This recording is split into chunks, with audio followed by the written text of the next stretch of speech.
ಯಾಕೆ ಬಡದಾಡ್ತಿ ತಮ್ಮ ಮಾಯ ಮೇಚಿ ಬಾಳು ಏಕದಮ್ ಗಿಚ್ಚಿ ಅಂದ್ರೆ ಗಿಚ್ಚಿ. You are the luckiest participant in ಸರಿಗಮಪ.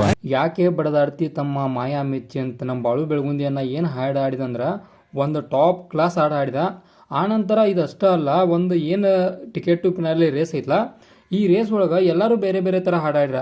ಆದ್ರೆ ನಮ್ಮ ಬಾಳು ಬೆಳಗುಂದಿಯನ್ನ ಒಂದು ಸ್ಮಾಲ್ ಗಿಫ್ಟಾಗಿ ದೇಶಕ್ಕೆ ಕೊಟ್ಟಂದ್ರೆ ಅದು ಏನಂದ್ರೆ ಒಂದು ಸಾಂಗ್ ಹಾಡಿದವ ಆಪರೇಷನ್ ಸಿಂಧೂರ್ ಕುರಿತಂತೆ. ಎಷ್ಟು ಮಸ್ತ್ ಹಾಡಿದಂದ್ರೆ ಒಂದು ಕ್ಷಣ ಮೈ ರೋಮಾಂಚನ ಅಥವಾ ಆ ಸಾಂಗನ್ನು ಕೇಳಿದ ತಕ್ಷಣ ನಮ್ಮ ವೀರ ಒಂದು ಏನು ಆರ್ಮಿದವ್ರದಾರಲ್ಲ ಅವ್ರು ಯಾವ ಥರ ಹೋರಾಟ ಮಾಡತ್ತಾರೋ, ಆ ಆಪರೇಷನ್ ಸಿಂಧೂರನ್ನು ಮಾಡುವ ಮೂಲಕ ಯಾವ ಥರ ನಮ್ಗೆ ಇದನ್ನು ಮಾಡಿಕೊಟ್ರು ಅನ್ನೋದನ್ನು ಒಂದು ಸಣ್ಣ ಸಾಂಗ್ ಒಳಗೆ ತಿಳಿಸ್ಕೊಟ್ಬಿಟ್ಟ ನಮ್ಮ ಬಾಳು ಬೆಳಗುಂದಿಯನ್ನ. ಅಷ್ಟು ಮಸ್ತಾಗಿ ಹಾಡಿದ. ಇದರೇ ಸಿಂಧೂರ ನಡೆಯುವುದು ದುಷ್ಟರ ಸಂಹಾರ. ಸಿಂಗರ್ ಆಗಿ ನೋಡಿದೆ, ಒಬ್ಬ ನಿಜವಾದ ಭಾರತೀಯನಾಗಿ ನೋಡ್ತಾ ಇದ್ದೀನಿ ನಾನು ಅವರು. ಈಸ್ ಎ ಬ್ಲೆಸ್ಡ್ ಸೋಲ್. ಆನಂತರ ಟಿಕೆಟ್ ಟು ಫಿನಾಲೆ ರೇಸು ನಮ್ಮ ಬಾಳು ಬೆಳಗುಂದಿ ಹೋಗೋದಂತ್ರಿ ಪಕ್ಕ. ಮತ್ತು ಇದಾಗಿತ್ತು ಇವತ್ತಿನ ಒಂದು ನ್ಯೂಸ. ಮುಂದಿನ ವಿಡಿಯೋ ಸಿಗ್ತಾನು. ಅಲ್ಲಿವರೆಗೂ ಆ್ಯಸ್ ಯೂಸ್ವಲ್ ಬಾಯ್.